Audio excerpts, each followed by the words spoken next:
एक समय की बात है। एक छोटे से गांव में लोग बहुत सुखी और संपन्न थे।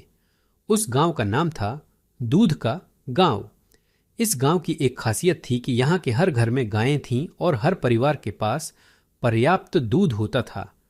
गांव के लोग बहुत मेहनती और ईमानदार थे। वे अपनी गायों की अच्छे से देखभाल करते और बदले में गायें उन्हें भरपूर दूध देतीं। इस दूध से गांव के लोग तरह तरह की चीजें बनाते।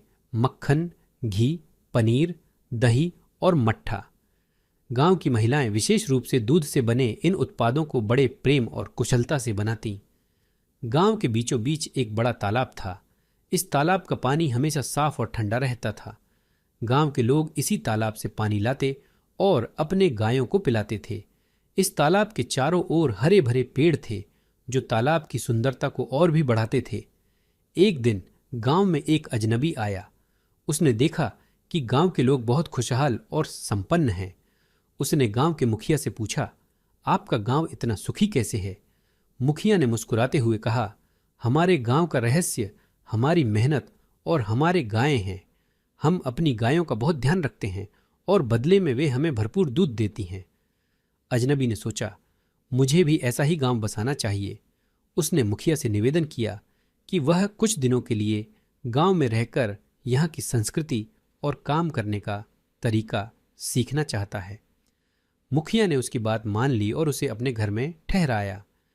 अजनबी ने गांव के लोगों के साथ मिलकर काम किया और सीखा कि कैसे गायों की देखभाल करनी है और दूध से बने उत्पादों को कैसे तैयार करना है। उसने देखा कि गांव के लोग कितने परिश्रमी और एक दूसरे के प्रति कितने सहानुभूतिपूर्ण हैं। यहाँ के लोग एक दूसरे की मदद करते थे और सभी एक बड़े परिवार की तरह रहते थे। कुछ महीनों के बाद अजनबी ने सोचा कि अब वह अपने गांव वापस जा सकता है और वहां भी ऐसा ही गांव बसा सकता है। वह मुखिया और गांव के लोगों का धन्यवाद करके अपने गांव लौट गया।